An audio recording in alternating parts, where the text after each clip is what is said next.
안녕하세요. 저는 일산에 사는 50대 중반의 여성입니다. 몇 년 전 20년이 넘는 결혼 생활을 정리하는 이혼 소송을 끝냈네요. 살면서 힘든 일이 있어도 아이들 때문에 참고 살았는데 날이 갈수록 심해지는 남편의 이기적인 행동들에 도저히 안 되겠더라고요. 물건은 고쳐 써도 사람은 고쳐 못 쓴다는 옛말 하나 틀린 게 없었어요. 남편에게 정 떨어져서 이혼한 제 이야기 들어봐 주실래요? 저는 어렸을 때부터 특별하게 잘하는 게 있거나 눈에 띄는 아이는 아니었어요. 그리고 무언가 하고 싶은 꿈이 있지도 않았고요. 4년제 대학을 나와서 취업 준비를 하는데 서류는 통과해도 면접에서 매번 떨어지더라고요. 부모님은 제가 시리에 빠지자 아버지 사무소에서 일을 해보는 게 어떻겠냐고 하시더군요. 다른 집 자식들은 부모 사무실 일을 많이 돕는다고요. 그래서 아버지가 운영하시는 세무사 사무소에서 사무보조 같은 일을 하게 됐습니다. 지금 생각해도 제 인생에서 가장 큰 복이라면 능력 있는 부모님 밑에서 자란 거라 단언할 수 있을 정도죠. 28살에 친한 친구가 자기 결혼할 남자를 소개시켜준다고 나오라는 자리에서 남편을 처음 만났습니다. 남편도 신부 소개시켜준다고 나오라고 해서 나왔었나 보더군요. 본의 아니게 첫 만남에 2대2 더블 데이트를 하게 된 셈이죠. 나중에 친구 얘기를 들어보니 저희 둘을 이어주려고 친구 부부가 작정한 자리였더라고요. 여기는 제 친구 남현수고 이쪽은 남편 친구 최우주 씨. 이렇게 만난 것도 인연인데 서로 인사해요. 둘 다 마침 솔로기도 하고 오늘 만나는데 더블 데이트 어때요? 남편의 첫인상은 180cm가 넘는 키에 덩치가 커서 남자답고 씩씩했어요. 친구 말로는 집안 형편이 어려워 가장 노릇을 해서 고등학교 졸업하고 안 해본 일 없이 살았다고 했어요. 저를 만났을 당시는 타이어 공장에서 일하고 있었고요. 대학에서 책만 끼고 사는 남자들만 보다가 남편을 보니 어른 남자 같더라고요. 그리고 무엇보다 제가 여태 만나온 그 어떤 남자보다 적극적이었어요. 제가 아프다 하면 약을 사서 기다리고 겨울이면 출퇴근길에 핫팩이랑 따뜻한 커피를 준비해오던 남자였죠. 연수야, 우리 사귀자. 난 너 아니면 안 돼. 내 인생에 너 같은 여자는 다시 못 만날 것 같아. 그런 남자의 수뇌보에 넘어가서 4년을 사귀게 됐어요. 그 사이에 서로 집안에 인사를 가기도 하고 남편은 제 응원에 힘입어 야간대학을 나와 무역회사에 취직도 했고요. 부모님은 처음에 남편과 제 사이를 반대하셨어요. 학벌도 낮고 집안도 너무 가난하고 직업도 안정적이지 않다고요. 하지만 남편이 조금씩 노력하고 저와 꾸준히 만나는 모습을 보시고 결국에는 결혼까지 승낙해 주셨죠. 평소 자기 주장이 강하지 않은 제가 강하게 이 남자랑 결혼하고 싶다고 한 게 가장 큰 이유이기도 했고요. 결혼할 때 아무래도 가장 큰 문제가 신혼집이었는데 시어머니와 시동생이 살고 있는 시댁은 방이 2개밖에 없어서 살기 힘들었고 친정은 남편 직장과 거리가 멀었어요. 그러던 차에 아버지가 세무서를 퇴직하고 받으셨던 퇴직금을 선뜻 내주시며 신혼집을 마련해 주셨어요. 세무사 사무실도 이제 겨우 자리 잡아서 경영이 힘든 상황이었는데 하나밖에 없는 딸이 아무것도 없이 시작하는 건 도저히 못 보시겠다며 해주신 거였어요. 덕분에 없는 살림이었지만 신혼 때부터 돈을 아끼며 모을 수 있었네요. 결혼 2년 후에 첫 딸이 태어났고 친정아버지는 첫 손주를 안아본 기쁨도 잠시 60대 중반의 나이에 뇌졸중으로 돌아가셨어요. 너무나 갑작스런 죽음이었기에 작별 인사도 못하고 그렇게 허무하게 가시더라고요. 자연적으로 아버지 사무실은 문을 닫게 되었고 저도 일을 그만두게 되었죠. 무엇보다 남겨진 친정엄마가 걱정이 돼서 친정을 자주 가게 되었어요. 친정은 제가 사는 지역과 2-3시간 떨어져 있었지만 일주일에 서너 번은 갔었던 것 같아요. 문제는 남편이 결혼하고 연애 때와는 완전 다른 사람이 되었다는 데 있었어요. 예전 같았으면 저를 먼저 배려하고 생각해 줄 사람이 제가 없으면 아무것도 못하는 사람이 되어 있었거든요. 가수 문주란 씨의 남자는 여자를 귀찮게 해라는 노래 가사말 토시 하나 안 틀리게 딱 남편 얘기였어요. 처음 연애할 때는 밤하늘의 별도 달도 다 따준다 할 정도로 씩씩하던 남자가 결혼하고 나니 아기가 된 것처럼 저한테 하나부터 10까지 다 해달라는 거예요. 아버지 장례 후에 한동안은 아무 소리 안 하더니 어느 순간부터는 아이도 생각하고 자기도 생각하라며 친정에도 자주 못 가게 했습니다. 여보, 이제 아빠 돌아가시고 49제 막 지냈어. 아직 엄마 혼자 두기가 내 맘이 불안해서 그래. 저번 주에는 한 번도 안 갔으니까 이번 주는 친정에 며칠 있다 온다고. 왜 못 가게 해? 당신 또 며칠 가 있으면 내 밥은 누가 해줘? 그리고 이번 주는 우리 엄마 생신도 있잖아. 꼭 가야겠어? 밥이랑 반찬은 해놓고 갈게. 어머님 생신날에는 시댁에 갈 거고. 자취생활도 몇 년 한 사람이 나 없으면 밥도 못 먹어? 아버지 살아생전에는 제가 아버지 일을 돕고 해서 잘 몰랐었는데 집안일만 하고 있으니까 남편의 요구사항이 점점 더 많아지더군요. 그나마 다행인 건 친정엄마가 아직 젊고 건강하시다는 거였죠. 엄마는 제가 친정에 자주 드나들자 내 걱정은 말라며 아이와 남편 더 챙기라고 하셨어요. 그러고 얼마 후 둘째 아들을 가지게 됐어요. 연년생 아이 둘을 키우다 보니 어떻게 시간이 지나는지도 모르게 흘러갔습니다. 어느덧 큰애가 중학교를 졸업하고 고등학교에 들어가게 되었어요. 저와 남편도 50대가 되었고 친정엄마와 시어머니도 70대 후반이 되셨고요. 여보, 결혼 19년 동안 진짜 한결같다. 이번 명절 때 어머님 용돈 100만 원 드렸더라? 그런데 우리 엄마한테는 30만 원 드리고 내가 매년 이 말을 꼭 해야겠어? 당신 어머니는 연금도 나오시고 장인어른이 주신 재산도 있으시잖아. 우리 집은 그런 게 어딨어? 차등을 둘 수밖에 없지. 그럼 차라리 나 모르게 더 드리면 안 돼? 왜 매번 내가 알게 더 드리냐고. 어차피 당신 친정에 더 드릴 거 알고 있어. 그럼 된 거 아니야? 결혼 19년 동안 남편에 대해 몰랐던 점들 중에 가장 놀라웠던 건 시어머니에 대한 효심이 남다르다는 거였어요. 무슨 일만 있으면 우리 엄마가 최우선인 사람이었죠. 천만 다행이게도 시어머니가 합가하기 싫고 혼자 편하게 살겠다고 하셔서 따로 살았지. 아니었으면 꼼짝없이 시어머니와 살았을 거예요. 하루는 무화과가 맛있어 보이길래 친정엄마가 생각이 나서 가져다 드리러 갔습니다. 아빠가 돌아가시고 엄마는 지난 16년 동안 취미생활도 활발히 하시고 친구들과 모임이나 여행도 많이 다니시며 바쁘고 활기차게 보내셨어요. 저도 그 덕분에 많은 걱정을 덜고 살았죠. 하지만 최근 나이가 들어서인지 기력이 많이 약해지셨더라고요. 마음이 많이 쓰이는 시기였습니다. 엄마, 저 왔어요. 왔니? 어서 오렴. 밥은 먹었어? 응, 먹고 왔어요. 오늘따라 안색이 파리한데 어디 안 좋아요? 그냥 요즘 손발이 저리 타고 뻣뻣하긴 해. 침 맞으러 가야겠네, 우리 엄마. 엄마 좋아하시는 무화과 사왔어요. 무화과? 맛있겠구나. 아, 엄마!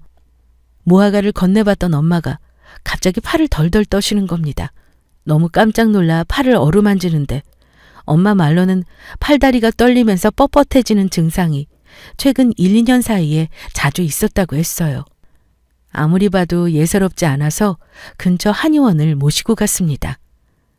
환자분 한쪽 팔만 그러세요? 아니면 양쪽 모두 떨리고 뻣뻣해지시나요? 양쪽 팔다리 다 그런 것 같아요. 보호자분, 아무래도 큰 병원에 가셔서 정밀검사를 받아보세요. 증세만으로 정확한 진단을 내리기는 어렵지만 뇌질환이나 퇴행성 질환으로 볼 수 있을 것 같습니다. 저희 병원에서도 나이 드신 환자분들 중에 비슷한 증상인 분들이 많으셨거든요. 그 길로 그쪽 분야에서 유명하다는 대학병원 전문의를 소개받고 진료 예약을 했습니다. 마침 취소된 예약이 있어서 한 달 안에 진료가 가능하더라고요. 검사 결과 엄마는 파킨슨병을 진단받으셨어요. 치매와 더불어 신경퇴행성 질환의 대표적인 병으로 65세 이상 노인들에게 주로 나타난다고 했습니다. 점점 팔다리가 굳고 거동이 불편해지면서 시간이 지날수록 증상도 심해지고 관리가 까다롭다고 했어요. 심각할 때는 혀까지 굳을 수 있다고요. 엄마는 초기를 넘어서 어느 정도 진행이 된 상태에서 병원에 왔다고 하더군요. 지금 보기에는 멀쩡해 보여도 재활치료나 약물치료를 하지 않으면 일상생활이 불가능할 정도로 급속도로 병이 진행된다고 했습니다. 치매가 같이 올 확률도 보통 사람보다 40%나 높고요. 엄마와 저는 충격적인 소식에 함께 엉엉 울었습니다. 엄마는 명이 닿을 때까지 내 육신 내 맘대로 운신하다가 편하게 죽고 싶었다며 이게 무슨 일이냐며 서럽게 우셨어요. 두 눈이 퉁퉁 붓도록 울고 나서 앞으로 어떻게 해야 할지 상의를 했습니다. 엄마는 외할머니가 돌아가시기 전에 치매기가 있으셨던 걸 기억하고 평소에 요양보험을 들어놓으셨다고 했어요. 치매나 몸을 스스로 활동할 수 없을 때 간병 자금이나 실손 보상 형태로 받을 수 있다고 했습니다. 혹시나 몰라서 젊었을 때부터 장기적으로 보험금을 납부하신 상태라고요. 무엇보다 자식이라고는 저 하나인데 제가 엄마를 모시는 게 맞다는 생각이 들었어요. 병원에 통원 치료도 다니셔야 하고 거동이 불편해지는 병이라서 여러모로 보호자가 필요해 보였죠. 일단 남편과 상의하기로 했습니다. 여보, 엄마 병원 검사 결과 파킨슨병이래. 뭐? 장모님이? 어쩌다가... 그래서 치료는 어떻게 하면 된대? 지금 초기 단계는 지나서 재활치료나 약물치료 적극적으로 하고 지금은 덜하신데 앞으로 거동을 혼자 못하실 수도 있어서 내가 옆에서 간호해야 할 것 같아. 그게 무슨 소리야? 당신이 어떻게 간병한다고 그래? 그럼 누가 해? 당신처럼 형제가 있는 것도 아니고 자식이라고 나 혼잔데 우리 집으로 모셔와야지. 뭐? 우리 집으로? 말도 안 돼. 당신 희주 이제 곧 고2 올라가고 무진이도 고1 된다고. 공부하는 애들 둘씩이나 있는데 이 집에서 어떻게 간병해? 애들도 공부 안 될 테고. 그럼 내가 친정에 가서 간병할게. 그건 괜찮지? 여보, 요새 전문 요양병원들 엄청 잘 돼 있는 곳 많아. 의사나 간호사들도 상주하고 있고. 그런 요양병원 알아보는 건 어때? 그게 무슨 말이야? 보호자가 있어야지 그런 곳에 엄마를 방치해두라고? 당신은 하나는 알고 둘은 모르네. 전문 요양병원 색안경 끼고 보지 마. 요새 시설도 최첨단이고 얼마나 체계적인데 알아보고 그런 소리를 해. 친정 얘기만 나오면 반대 의견부터 내는 남편을 알기에 처음에는 요양병원 얘기를 듣고 괘씸해서 저도 큰 소리로 말도 안 되는 소리 하지 말라고 했어요. 그런데 다음에 엄마를 만나러 갔더니 엄마도 파킨슨 전문 요양병원을 알아보셨더라고요. 마침 친정집에서도 멀지 않은 곳에서 1등급 요양병원이 있었습니다. 혹시 몰라서 엄마와 함께 병원을 방문해 봤어요. 자연경관이 좋은 곳에 최신식 시설로 지어진 병원이었습니다. 24시간 의료진이 대기 중이고 장기 입원 환자들을 위해 편의시설이 잘 갖추어진 곳이었어요. 가장 좋은 건 파킨슨 전문이라 모든 문턱이나 걸림이 없이 공간이 마련되어 있고 응급 호출벨이 곳곳에 있었습니다. 내친 김에 상담을 받았더니 통합 파킨슨 질병 등급 척도에 따라 병의 진행 정도를 체크해서 한방치료, 재활치료, 명상 프로그램, 영양관리 등을 종합적으로 관리해준다고 하더군요. 엄마도 저도 처음 가본 전문 요양병원의 시설과 프로그램에 감탄은 하고 왔지만 저는 아무리 그래도 가족이 옆에서 보살피는 것과 같을까 하는 의구심이 남는 건 어쩔 수 없었어요. 희주랑 무진이도 고등학생인데 엄마 손길이 얼마나 필요하니? 너도 고등학교 때 내가 매일 도시락 2개씩 싸고 학교 끝나면 데리러 가고 그랬어. 나는 요양병원 들어가는 게 편하기도 해. 매번 어떻게 집에서 병원 통원 다니니? 지금도 걷는 게 힘들 때도 있는데. 엄마, 그래도 가족이 옆에서 있는 게 정신적으로도 많이 도움될 거야. 내가 아빠한테도 못했는데 엄마한테는 해주고 싶어. 내가 진짜 해준 게 없으니까 지금이라도 엄마 옆에 함께 하고 싶어. 마음만 받을게. 우리 딸이 엄마 많이 사랑하는 거 알고 있어. 내가 알고 있으니까 괜찮아. 남편에게도 전문 요양병원을 다녀왔다고 말했어요. 거봐. 요새 요양병원 같지도 않고 실버타운처럼 멋진 곳 많더라. 장모님은 재산도 있으시겠다. 정 불편하면 간병인도 고용해서 쓰시면 좋지. 그래도 자식 입장에서 부모 생각하는 건 어쩔 수 없어. 엄마는 병원 입원하고 싶다고 하시는데 나는 좀 더 신중해야 한다고 봐. 현실적으로 생각해. 지금 애들 가뜩이나 사춘기에 공부로 예민한 시기야. 당신도 애들 신경 많이 써야 하고 장모님 간병까지 하면서 힘들어서 어떡해?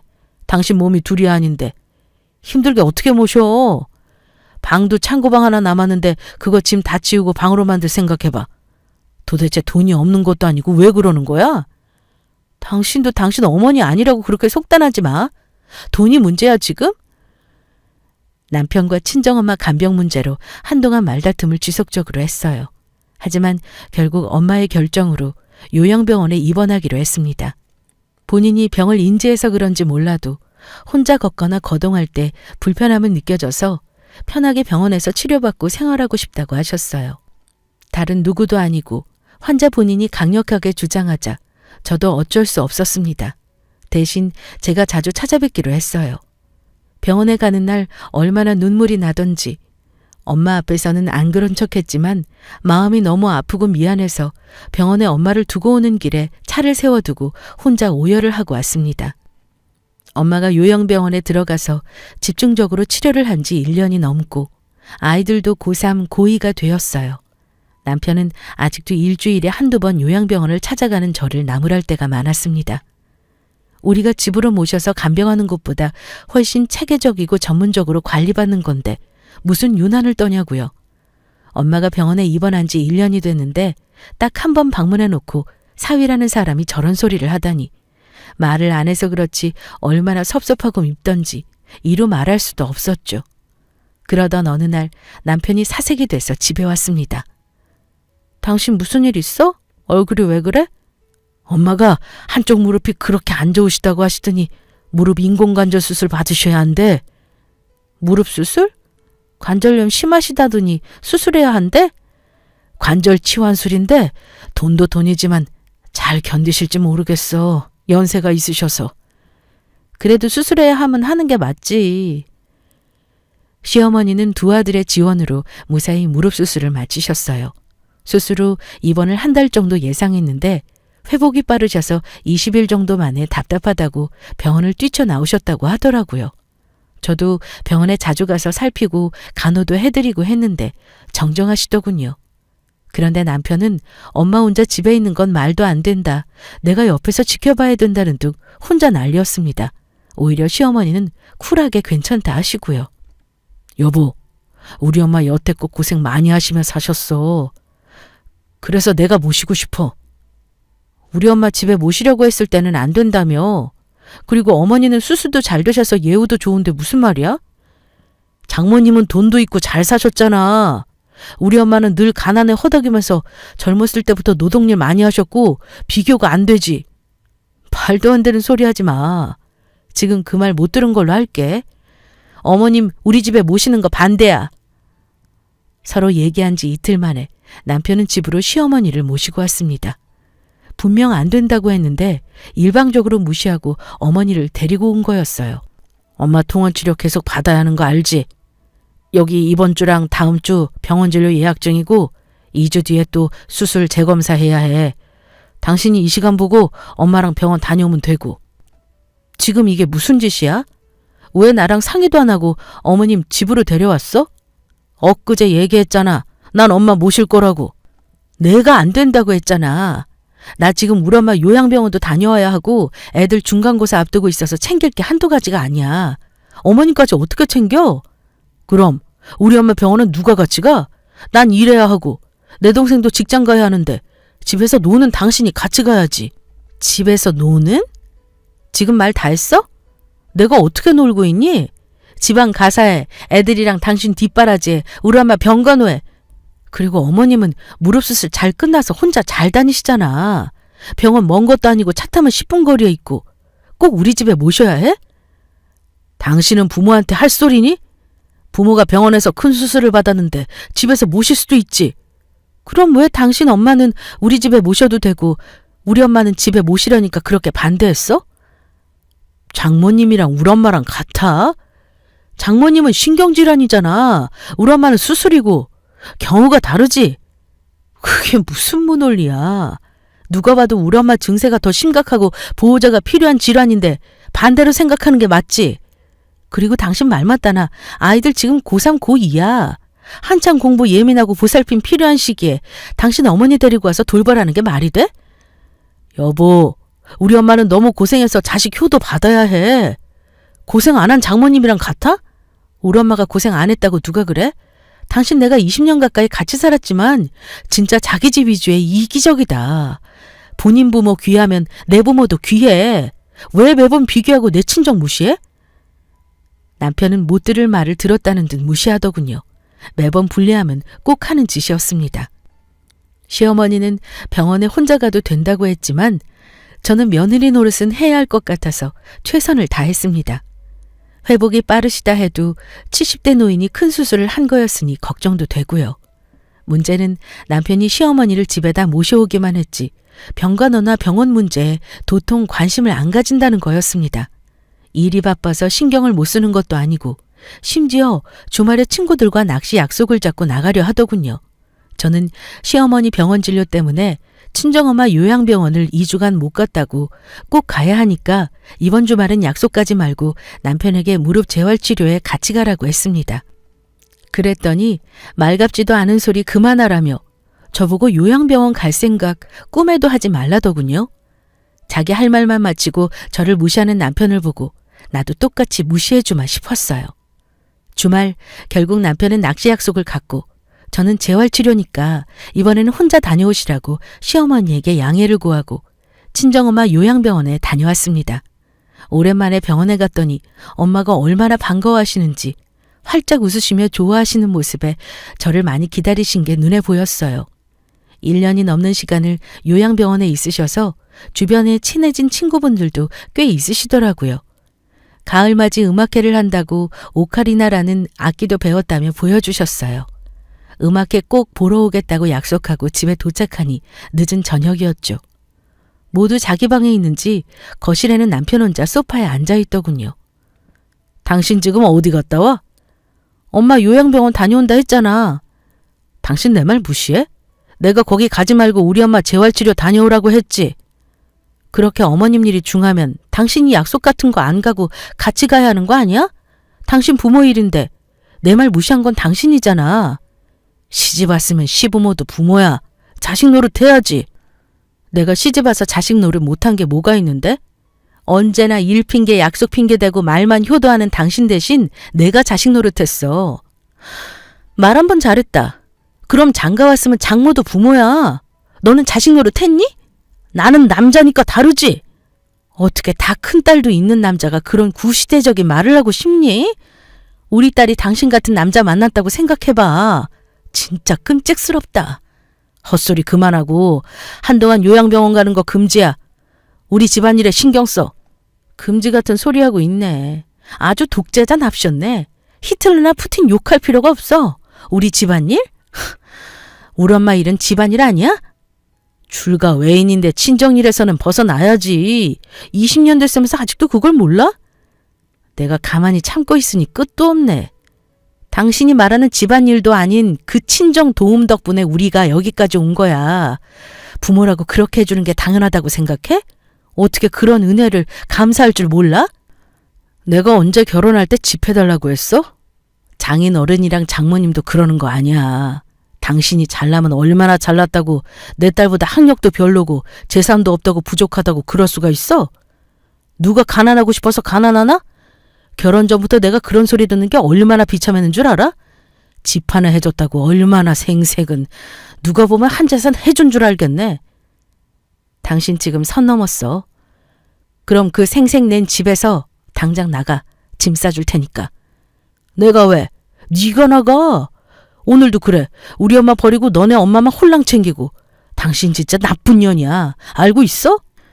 난 내 부모한테 자식 노릇하러 간 거지만 넌 너희 엄마 버리고 놀러 갔잖아. 네가 더 못돼 먹은 놈이지. 누구 보고 나쁜 년이래? 어머니 모시고 나가. 그리고 이혼 준비하는 게 좋을 거야.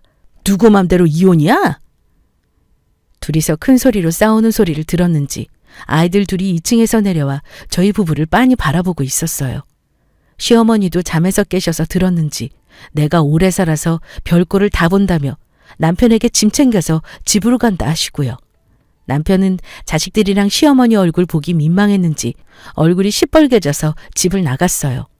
평소 같았으면 모두에게 사과하고 마무리를 지으려 했겠지만 남편이 친정부모님 고마움도 모르고 도리어 20년간 열등감을 가지고 찌질하게 굴었다고 생각하니 분노가 올라왔어요.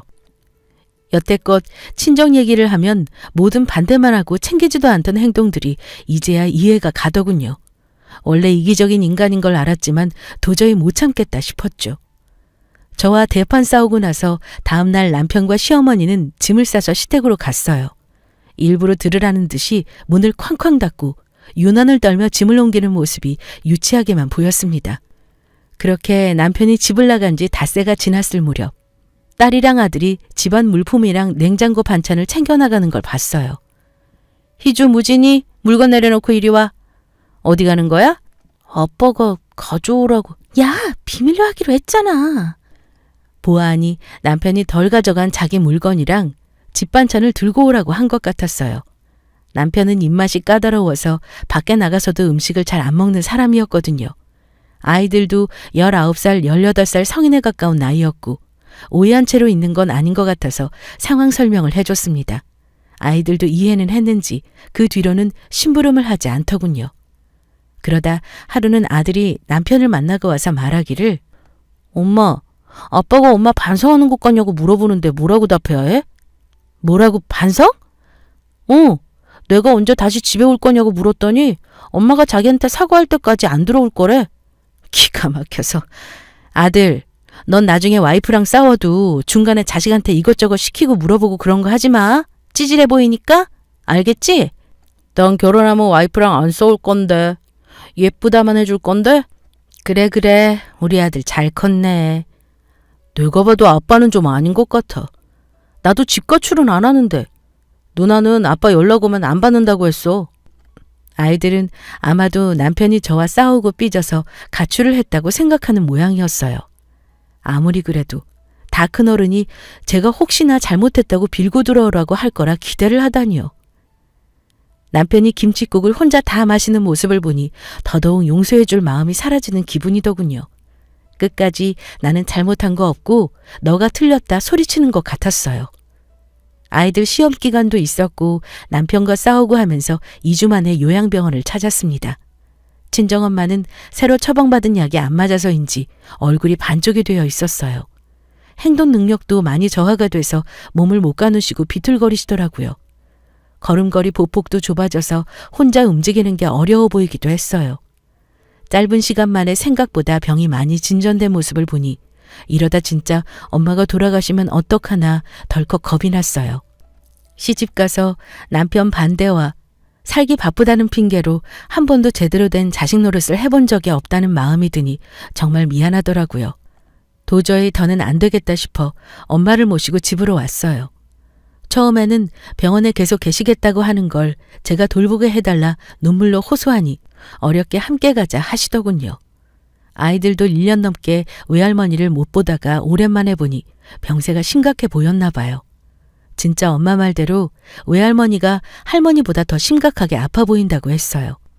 그래서 아이들에게도 외할머니가 앞으로 우리와 함께 지낼 거라고 너희도 할머니 거동 불편한 거 보면 꼭 돕거나 저를 불러야 한다고 일렀죠. 집에 있어야 할 남편이 몇 주 동안 안 보이자 엄마는 왜 최서방이 보이질 않냐 물으셨어요. 저는 일단 요즘 일하는 곳이 시댁 근처라서 그쪽에 짐을 가져가 생활 중이라고 둘러댔어요. 안 그래도 몸도 안 좋은 엄마에게 친정을 하도 무시해서 이혼을 생각하고 있다고 말씀드리기는 어렵더라고요. 아이들을 보니 막상 이혼을 하는 게 마음에 걸리기도 해서 남편과의 관계는 한 번 더 생각해 봐야겠다 싶었죠. 엄마가 저희 집에 오셔서 함께 지낸 지 2달 정도가 되었습니다. 가족들이 옆에 있고 통원 치료를 꾸준히 하는 게 확실히 효과가 더 있어 보였어요. 병원에서도 입원해 있을 때보다 경과가 더 좋다 하고요. 특히 손주들 애교에 제가 옆에 있으니 마음이 즐겁고 편안하다 하시더군요. 진작에 이렇게 모시고 간호를 했어야 하는 건데 이게 다 심보가 못된 남편놈 때문에 그런 것 같아 새삼 원망스러웠어요. 잠깐 장을 보러 갔다 온다 하고 아들에게 친정엄마를 부탁하고 외출을 했습니다. 2시간 안에 볼일을 보고 집에 들어왔는데 쥐죽은 듯 조용하더군요. 그런데 1층 엄마 방에서 대화하는 소리가 들렸어요. 장모님, 저희 엄마 일찍 혼자 되시고 시장 행상부터 안 해본 일 없이 고생하신 분이에요. 지금 한쪽 무릎 수술 후에 다른 무릎까지 수술하게 돼서 심각하면 못 걸으실 수도 있대요. 저 지금 집사람이 저희 엄마 집에서 안 모신다고 해서 싸워가지고 엄마 집에 가 있는 거예요. 최서방, 사돈 어르신이 그렇게 아프신지 내가 미처 몰랐네. 미안하네. 그러니까 한 번만 봐주세요. 저희 엄마한테 집사람 간병 꼭 필요해요. 장모님이 여기 계실 게 아니라 저희 엄마가 여기 있어야 한다고요. 몰랐어. 그랬구만. 미안하네. 내가 여기 있어서 민폐였구만. 장모님도 원래 있던 요양병원이 더 편하시죠? 여기는 갑갑하고요. 자연경관에 좋은 의료진 있는데 계속 계시는 게 치료에 훨씬 좋으실 거예요. 희주애미 오면 이 집 갑갑하다고 다시 요양병원으로 가겠다고 한 말씀만 해주세요. 네? 제가 방에 들어온지도 모르고 친정엄마에게 말도 안 되는 궤변을 늘어놓으며 사정사정하는 남편을 보니 천년의 정도 있다가 사라질 판이었어요. 시어머니가 많이 안 좋다는 말에 놀라셨는지 엄마는 창백한 얼굴로 어쩔 줄 몰라 하셨어요. 엄마가 얼굴이 안 좋아 보이던 말던 자기 할 말만 하면서 조정하려는 최악의 쓰레기를 이때까지 남편으로 생각하고 살았다니 20년간의 결혼 생활이 허송세월같이 느껴졌습니다. 엄마, 이 사람 얘기 더 이상 들을 필요 없어요. 제가 다시 말씀드릴 테니 편하게 쉬고 계세요. 놀라실 이유 전혀 없으니까. 남편은 제가 갑자기 뒤에서 불쑥 나와 말을 하자 혼비백산하는 모습이었는데 저는 아랑곳하지 않고 엄마 손을 토닥이며 안심시키고 남편을 끌고 방을 나왔어요.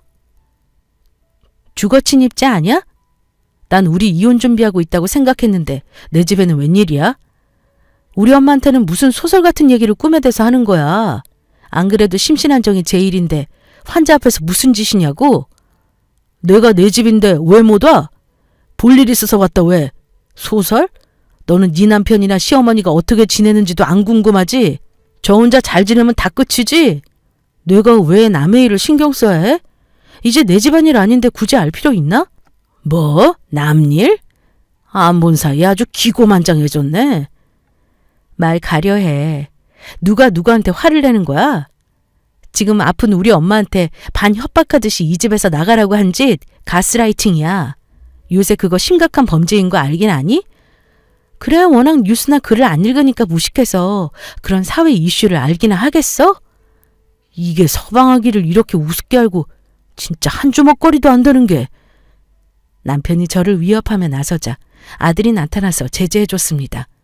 엄마 괜찮아? 아빠 무슨 짓이야 엄마한테. 너희 엄마가 선을 넘어서 말이지. 그래도 남자가 여자를 때리려고 하면 돼? 아빠 진짜 실망이다. 찌질함에 극치네. 너 이 녀석 아빠한테 말버릇이 그게 뭐야.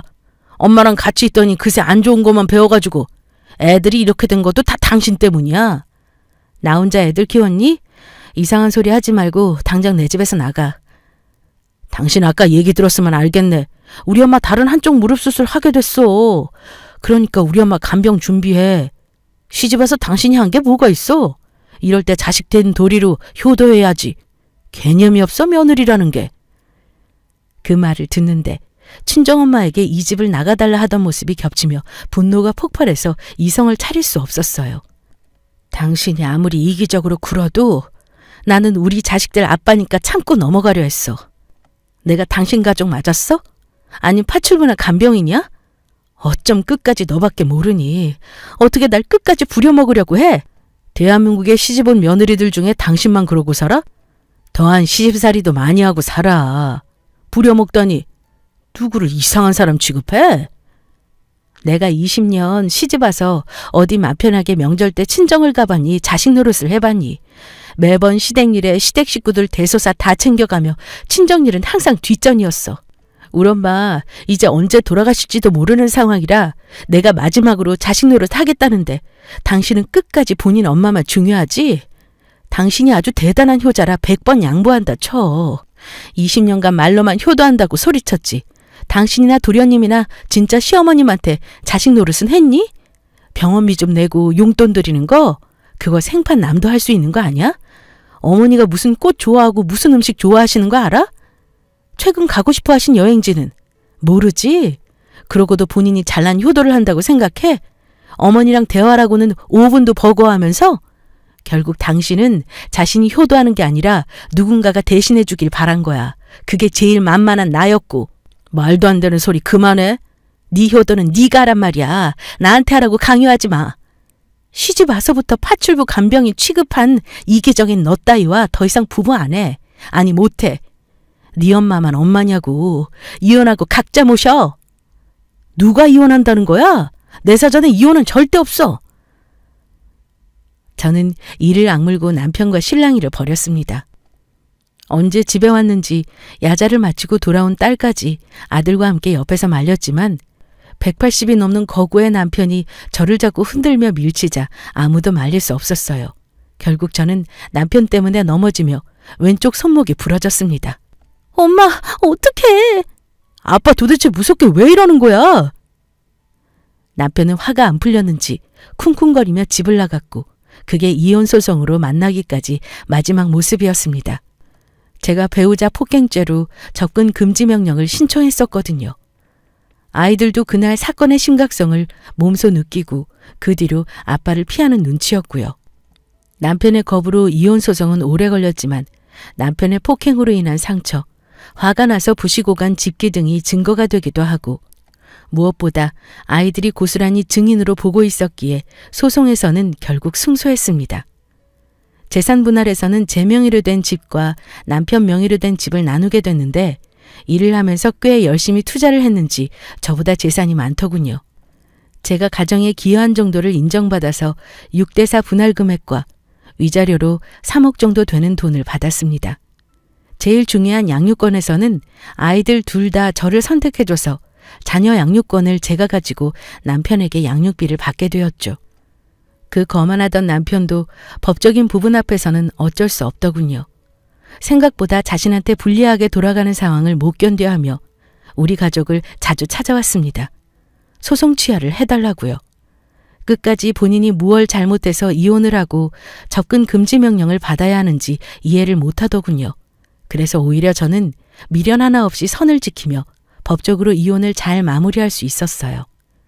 이혼을 한 지 1년 정도 되고 나서 저는 처녀 시절에 사무보조를 했던 경력을 살려 파트타임으로 세무사 사무실에서 일하게 됐습니다.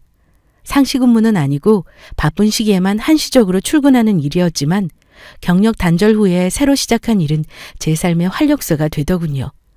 엄마는 증세가 악화되어 보조기구가 없으면 보행이 안 되는 상태까지 갔다가 다행히 다시 혼자 운신할 수 있는 정도로는 쾌차를 하셨어요. 정기적으로 집에 간병인이 오셔서 도와주시기도 하시고요. 아마 요양병원에 계속 홀로 계셨다면 상태가 많이 안 좋았을 거라는 얘기도 들어서 하루빨리 집에 못 모신 부분은 죄송했지만 이제는 만족하는 상황이니 괜찮다 여기고 있어요. 큰딸은 대학교 2학년이 되어 독립해서 학교 기숙사에서 지내고 아들은 얼마 전 대학에 입학했습니다.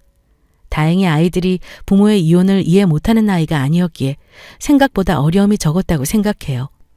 비록 가족 구성원의 한자리가 비어서 채워야 할 부분들이 많지만 다 시간이 해결해 줄 일일 테죠. 전 남편은 이혼을 하고도 주기적으로 찾아와서 미안하다는 말을 하고 가더라고요. 얘기를 들어보니 시어머니는 한쪽 무릎 수술이 잘 되지 않아서 재수술도 여러 차례 받고 지금은 이동할 때 휠체어를 타고 다니신다고 해요. 전 남편은 시어머니와 단둘이 살면서 병관을 해보고는 그 수고로움을 했을 제가 참 고생을 많이 했구나 알았다고 합니다. 사람은 자신이 경험을 하지 않으면 이해할 수 없고 알지 못하는가 봐요. 저는 이제 와서 후회하면 뭐 하겠냐고 이제는 안 찾아왔으면 좋겠다고 했어요. 아이들이 보고 싶다면 연락해서 따로 보라고요. 저는 더 이상 이렇게 얼굴 보고 싶지 않고 더 이상 당신 가족 얘기를 듣고 싶지 않다고요. 무슨 미련이 남아서 매번 저를 찾아와 넋두리를 하고 갔는지는 모르겠지만 20년을 최선을 다해 며느리로서 아내로서 보냈기에 저는 오히려 홀가분하네요. 제 얘기를 들어주신 여러분도 가족이라고 당연하게 여기지만 마시고 있을 때 잘 챙겨주세요. 전 남편처럼 가족에게 못한 사람들은 미련이 많이 남고 한이 되나 봅니다. 모든 인간관계는 노력과 수고로움이 필요한 법이니까요. 그것이 사랑이기도 하답니다. 여러분들의 가정에 평안과 사랑을 기원하겠습니다. 감사합니다.